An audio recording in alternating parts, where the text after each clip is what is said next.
Ladies and gentlemen, our next speaker has been described as the 21st century Army's preeminent warrior thinker. That's a quote.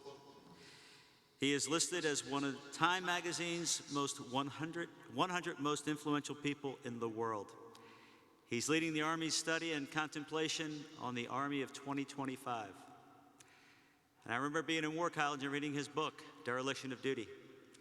Takes some guts to write a book like that as a young officer, and I think there's a great message in there for all the young officers in the room as you see this officer wearing 3 stars.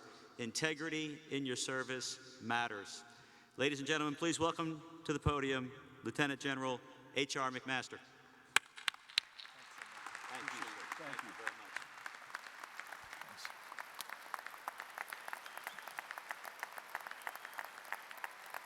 Thank you. Thanks so much. Well, what a privilege it is to be here with all of you and to have the opportunity to see so many great friends and to see so many great patriots here at NGAUS. And General Dunbar, thank you for that very kind introduction. And gosh, General Grass, General Hargett, General Lyons, General Ashenhurst, General Collins. I mean, it's great to be here with all of you, and you've been so gracious and such great hosts. But officers, members, family, and friends of NGAUS, it really is a privilege to be with you here today. And I want to just begin by thanking all of you for your service or for your support for those who are serving as our citizen soldiers and airmen. And I think what NGAUS represents is a special kind of patriot. Patriots who are ready to answer the call of their nation on a moment's notice. Patriots who have been critical to our independence from the very beginning of our republic and have been critical in every conflict. And as my friend General Pinaro just said before, and have done extraordinary, truly extraordinary and unprecedented things across the last 13 years of war. So it is a tremendous, tremendous privilege to be with you today. And the banner behind me is quite appropriate because the importance of service in our National Guard is more important today than ever. And all you have to do to see why is to look at the headlines and to recognize that our world is becoming less secure and that our enemies are becoming more diverse in terms of capabilities. We have to be worried today, not just as we did as we came into the service for the older ones here, about the most industrialized places in the world and the most capable nation states, but we also now have to be concerned about the least industrialized places in the world and non-state actors who are empowered by technology that is much more readily available than it has been in the past, who are connected to each other in ways that allows them to mobilize resources and to organize efforts against us. And these are people who pose a very serious threat to all civilized peoples. And wherever you draw the battle, you see the battle lines today, whether it's in Yemen, whether it's in Syria or in Iraq or on the Afghanistan-Pakistan frontier, or northern Nigeria, what you really see is the modern-day frontier between barbarism and civilization. And our Guard always has stood ready and will remain ready to answer these very dangerous threats to our security. So what I'd like to talk to you about is some of the work that we're doing in the Training and Doctrine Command as part of the Joint Force, as part of the total force, to think about the problem of future armed conflict and to make sure that our total force is ready for conflicts in the future. And I thought I might begin by just making an overall point that to do that effectively, and this might not come as a surprise because I'm a historian, that to be able to think clearly about the future, you have to understand where you are today, and to understand where you are today, you have to understand the past. And I think as Americans, oftentimes, we think toward change, right? What's new? And we risk, by doing so, we risk neglecting some important continuities in the nature of war. And as a famous historian, Carl Becker, said, the memory of the past and the anticipation of the future have to walk hand in hand in a happy way, not disputing primacy one over the other. And so I think we have to think about both continuity and change. And that'll help us do what we need to do, right? We need to give our best advice. We need to give our best advice to our civilian leadership about how we need to shape the force for the future, what resources we need, and so forth.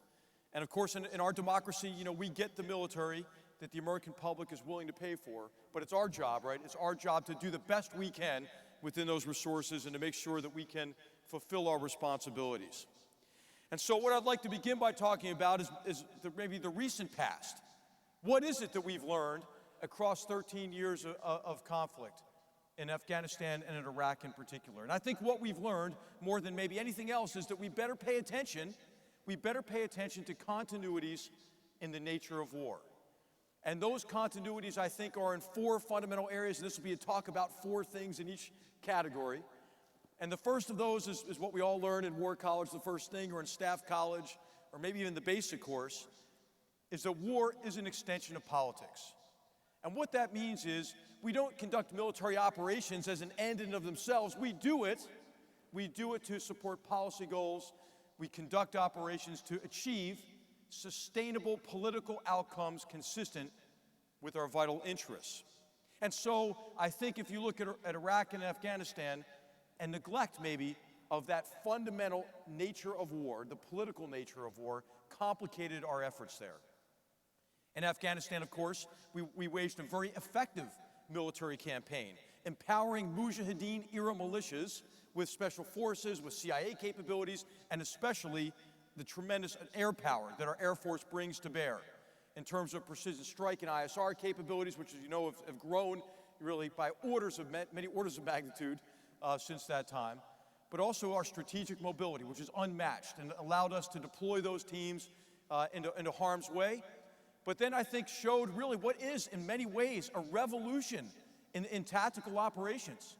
We can operate in small teams, dispersed over wide areas, because I know my hand, Mike, as a soldier, is a flight of two F-16s in seconds. So my attitude is, in a small team, bring it on, because I've got something for you, if you mess with me. And so what that allowed us to do is to empower these Mujahideen-era militias in a way that led to the collapse of the Taliban regime. But how well did that military strategy do in allowing us to consolidate gains politically and to move toward a political outcome in Afghanistan consistent with our interests? It's clear in retrospect, at least, that those militias who we empowered, they moved into nascent state institutions that have been destroyed by the long war against the Soviets, destroyed by a very destructive civil war from 92 to 96 in Afghanistan, and then destroyed by this horrible Taliban regime. So they were building the state from the ground up, but they did it based around these militias that affected the capture of these institutions from the ground up, and then used certain ministries of government and security forces, maybe not necessarily to build the strongest Afghanistan, but to consolidate their narrow political interests, their power base, in advance of a post-US and a post-ISAF Afghanistan. So remembering that war is an extension of politics is important. In Iraq, of course, we're seeing the catastrophe in Iraq and the greater Middle East today is mainly around not being able to sustain a political accommodation between Iraq's sectarian groups and ethnic groups that is based on the belief that they could best advance their interests through politics rather than through violence.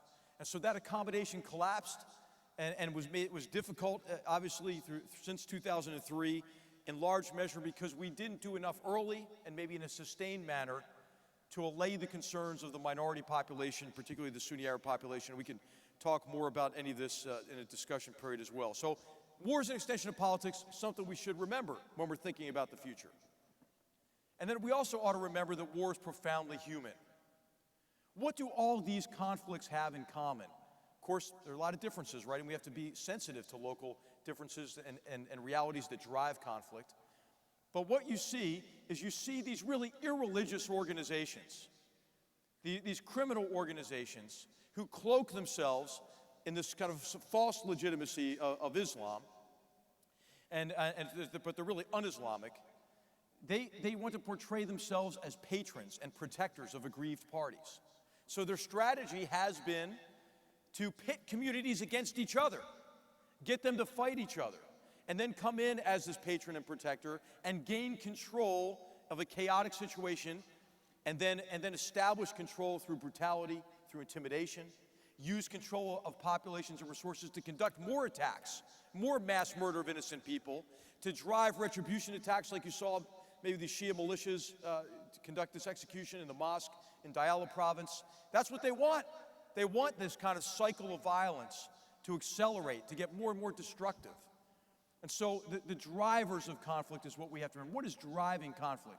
Sometimes when we look at very quick and easy military solutions to problem sets, we're not thinking about what is the nature of this conflict? What is the nature of this war? What are the human factors?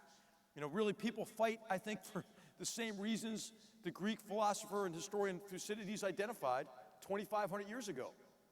Fear, honor, you might say sense of honor, and interest. So understanding those human dimensions and being able to affect them is important, and we have to remember that. I think we neglected this to some degree in both Afghanistan and in Iraq. Our actions in Afghanistan, to a certain extent, created exclusionary political economies that left certain key elements of the population outside the tent. And as the Taliban regenerated across the border in Pakistan with the assistance of foreign intelligence and the assistance of Al-Qaeda, they could come back in, right, and go to those people who were discontented, who felt disenfranchised, say, hey, I'll help you out. Let me back in. And so the need for us to understand both war's political dimension and human dimension is extraordinarily important. And of course, we saw those human factors at play in the escalation of large-scale communal violence in Iraq, and we see it sadly have returning to Iraq today. And this is obviously what's driving. It was driving again this the violence in Syria as well. Okay, well, the third continuity in war is that war is uncertain. And so we have to remember that the future course of events in war depends not just on what we decide to do, but on enemies, plural oftentimes, who get a say in the matter and who get to embark on strategies and to take actions that we might not be in our war plan.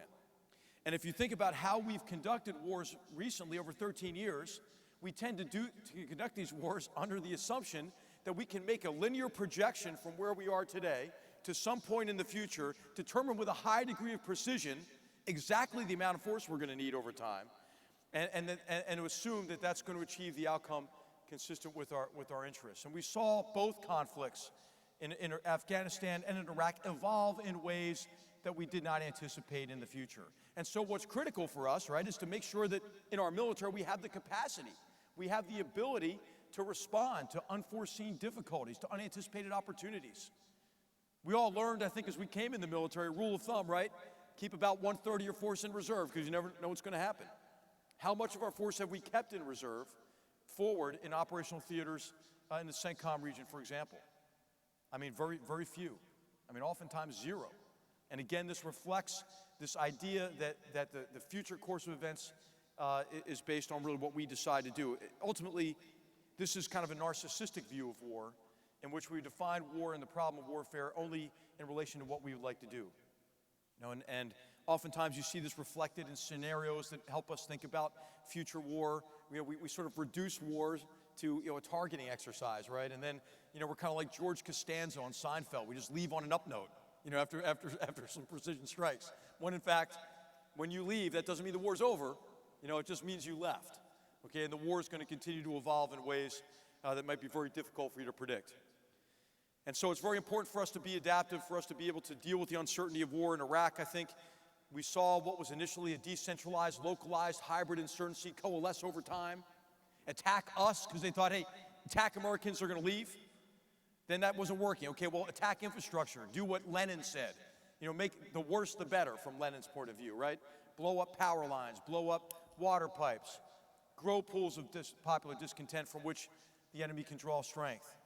That wasn't working. And so they saw a grave threat to the insurgency growing with Iraqi security forces. So by November, December 2003, it was attack those security forces, collapse them before they have the ability to have the resiliency to withstand those kind of attacks. And so ultimately, though, Iraq became a sectarian civil war because the enemy jump-started that civil war. And the Iranians exacerbated that problem by polarizing Iraqi society further and generating this large-scale communal conflict. I think we responded to that in 2006, 2007, 2008, really 7 and 8, broke that cycle of sectarian violence. We're able to bring communities together and have this very fragile accommodation, which we know has crumbled since that time and has resulted in the catastrophe that we see today. But war is uncertain. The fourth continuity, war is a contest of wills. I mean, why did the Taliban collapse in December of 2003? Very effective operations, as I mentioned. So there were physical reasons for it, but the main reason was psychological. I think it was mainly because every Afghan was convinced of the inevitability of the Taliban's defeat. So if war is a contest of wills, how well do we communicate our will in conflict? Do we communicate to our enemies that we will place what they value to them at risk? I mean, what does Assad value? Assad values fundamentally, right, the survival of his regime. So it's important for us as a joint force to possess the capabilities to deter and dissuade adversaries like Assad, that we can place what he values at risk.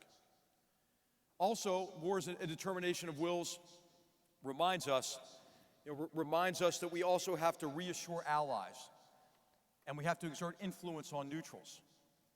So for those who say we can handle all this with standoff capabilities, right? Think about what those standoff capabilities are. They're actions that, first of all, leave decisions really in the hands of your enemy fundamentally, because we're not compelling an outcome. But they also tend to be all kind of punitive stuff, right? I mean, not always. I mean, we can airdrop some food and relief supplies on Sinjar Mountain, for example.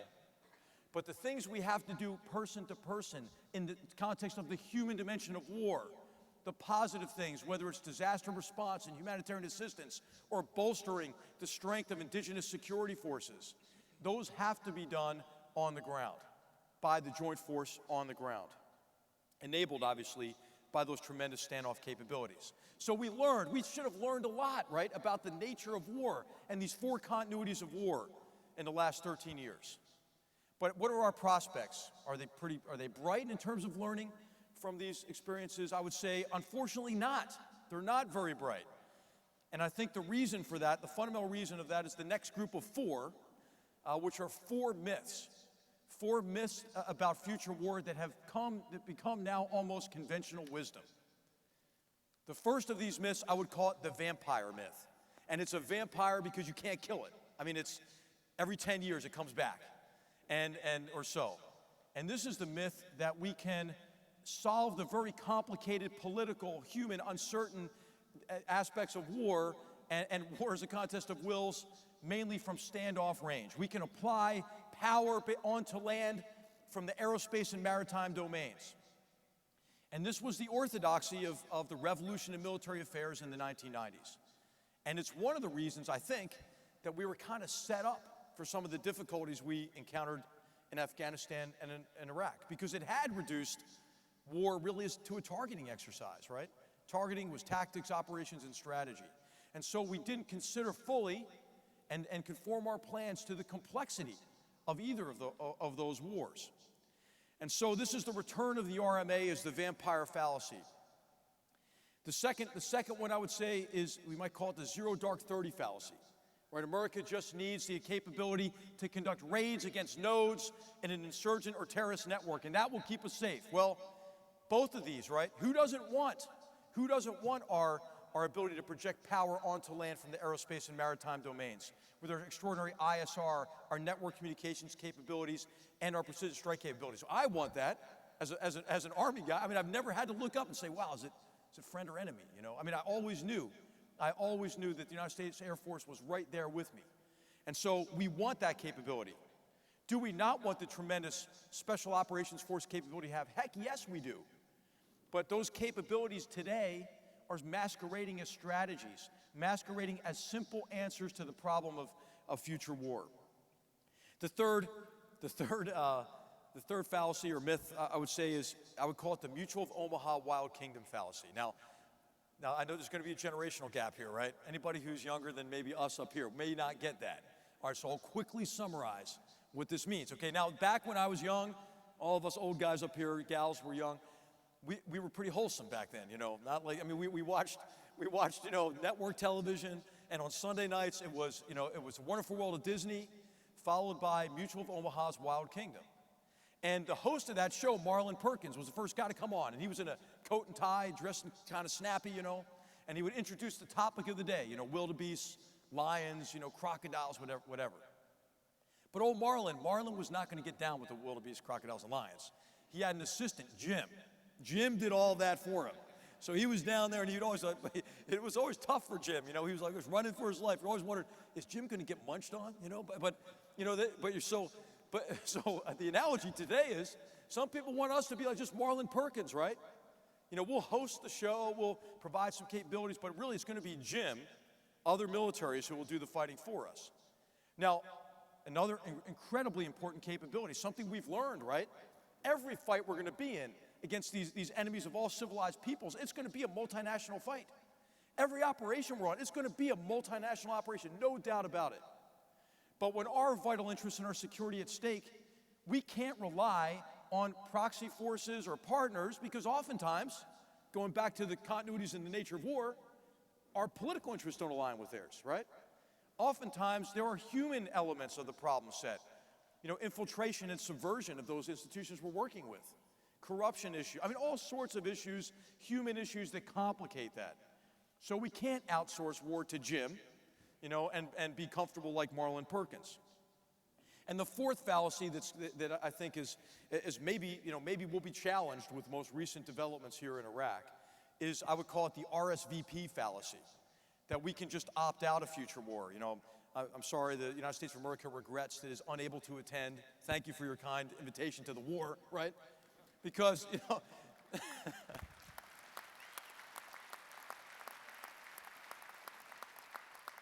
and this is because, you know, as Trotsky said, you may not be interested in war, but war is interested in you, right? And for a great power as ours with global interests, we are facing today many threats to our national security. So, why do we have these four myths? I'll just give you 4 reasons why I think these 4 myths, besides being, I think, on their face, really not very compelling, right, and ahistorical, why do these myths really gain traction? I have 4 reasons for that. The first is, hey, it's kind of an attractive, right? I mean, it's, you know, who wouldn't want war to be fast, cheap, and efficient? Remember back in the 90s, we had rapid, decisive operations? I mean, that sounded cool, you know, shock and all that. So, I mean, who could be, are you against rapid, decisive operations? Well, you must be for ponderous, indecisive operations then, right? So, I mean, they're kind of snappy, typically. There's usually, they look good on PowerPoint, a lot of these myths. And plus, of course, today, they give us some easy solutions to budget problems and so forth. So they're attractive. These are attractive fallacies. The second thing, I think, is part of our culture, part of American culture, right? And so being this great industrial heart of Chicago and this great city, it reminds us of our culture that came out of our democracy and our sense of adventurism in the very beginning of our country, but also out of the industrial era. And this idea of progressivism, right? American progressivism, right? Hey man, today is really bad and the past was really bad, but the future is going to be awesome. You know, it's going to be so much easier. Everything's going to be, you know, future war is going to be much better. So it's this element of our culture. It's reinforced, I think, by our tendency to focus mainly on technology and technological solutions and the engineering approach we take to problems. And these are all virtues, right? I mean, who's not for American progressivism? But in excess, it can lead to some of this self-delusion and some of these myths. The third reason why these myths are gaining conventional wisdom is, I think, it goes back to President Eisenhower's warning about the military-industrial complex. And of course, all present company accepted, right, from that. But I mean, basically, there are incentives at work here to grasp these what appear to be simple technological solutions to the problem of future war, because this allows us to continue large spending in the defense industry. So defense industry is all for, you know, technological solutions. It appeals to certain people within the Department of Defense, obviously, which is part of what was the old triangle, right? And then, of course, it appeals to representatives in Congress because they have constituencies who benefit from that industry. And I would add almost a fourth element now, which are some certain think tanks, some of which are funded by the companies that want to continue some of the most expensive programs and so forth. So the military-industrial complex is something we ought to talk frankly about and recognize as a reason that's perpetuating some of these myths. And then finally, and this is a problem, I think at many levels, but it's parochialism. Parochialism, where you're proud of your service, right? Or you're proud of your component of the service, and you say, hey, my component, my service, we've got the answer to the problem of future war. And so instead of emphasizing your contribution, recognizing the strengths and weaknesses of, reserve component, active component, Air Force, Army, Navy, instead we become advocates for our backgrounds, right? And we all have our tribes, and we all have sub-tribes within our tribes, right? But of course, what makes our armed forces great is how we combine capabilities, right? There's no one single capability in armed forces that answers this complex problem of future war that General Pinaro alluded to and summarized so succinctly in his talk. So it's how we bring it all together, right? I mean, war, joint operations, combined arms, basically it's rock, paper, scissors, right? I mean, you show up with tremendous, precision strike capability, okay, and you can have an effect, right, with your rock, but the enemy's gonna have paper. Where are your scissors, right?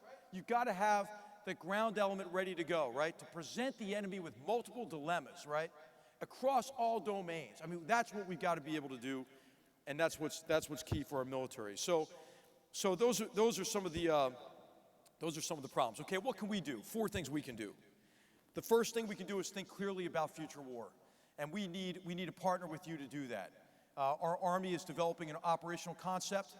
We're working with the Joint Community Sister Services to do that. We're working across components to do it. It's going to be a really solid document. It's going to describe the Army's unique contributions, but do that in a joint context. It's going to talk about what the total force has to do. And then, as Sir Michael Howard said, no matter how clearly you try to think about future war, you're not going to be exactly right. You're going to be off. But the key is not to be so far off the mark that you can't adjust. So maybe what's most important is we ask the right questions. So what we've published is 20 warfighting challenges. These are the first order questions, the answers to which will improve current and future Army combat capabilities. And so we need your help on that. As Senator Graham said quite rightly yesterday, our National Guard has to have a seat at the table. But not just at the high levels. There's got to be a seat at every table. When we start to work on solutions, it's got to be all of us working together. That way we can identify opportunities we would miss. We'll look at not just what we're going to do in our lane, but how we come together, right, to do for our nation what our nation needs in this critical era of increasing threats and reducing resources. So think clearly and think together is the first. The second thing, we got to work together in a sustained, collaborative manner. And so we got to create the right venues to do that. The Army is now, we're working on an umbrella sort of construct called Force 2025 maneuvers. Basically what that means is whatever we're doing in the Army every day, we're learning.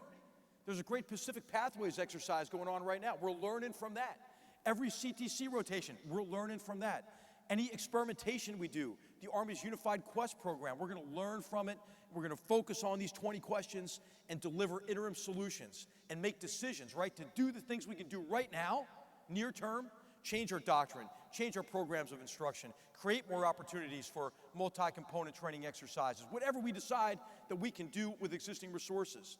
And then we'll make midterm, which will be resourcing kind of recommendations, and then far term, which is what do we need to learn more about, what do we need to experiment on, what do we need to do research and development on from a technological point of view. So work together, think clearly together, work together. The third thing is we have to stay connected to the American people. And this is where we cannot underappreciate, undervalue, take for granted the power of the National Guard. In a democracy, our military must stay connected to the people in whose name we fight. And as we get down to lower than 1% of the population, the role of our National Guard is so important. And it's so important for us to use that relationship to inform them about what we are, who we are, what our ethics, what our professional ethic is.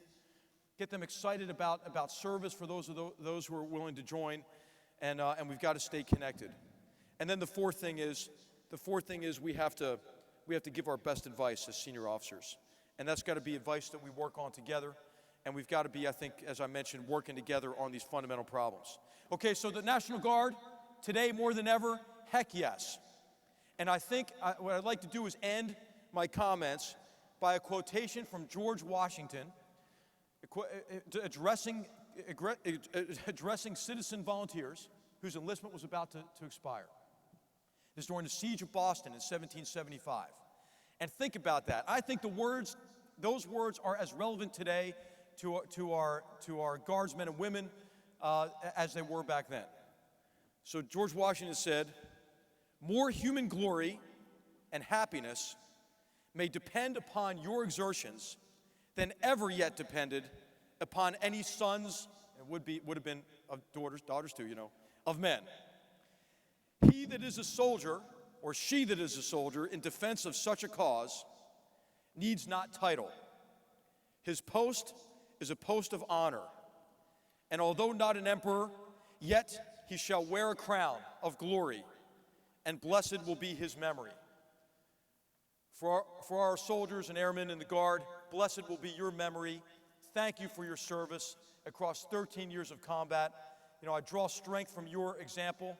I've had the great privilege of serving, fighting alongside of you over many of those 13 years, and it's been a great privilege to be with you. Thank you very much. Thanks. Thank you. Thanks. Thanks. Thank you. Thanks.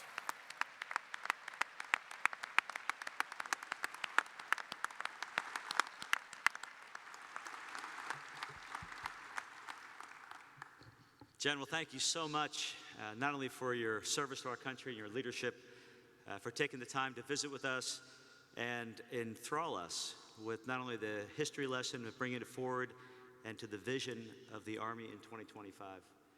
I will tell you that we don't have the answer for warfare in the future, and I don't know what 2025 is going to look like, but I assure you that the Minutemen and women will be there with the Army in 2025.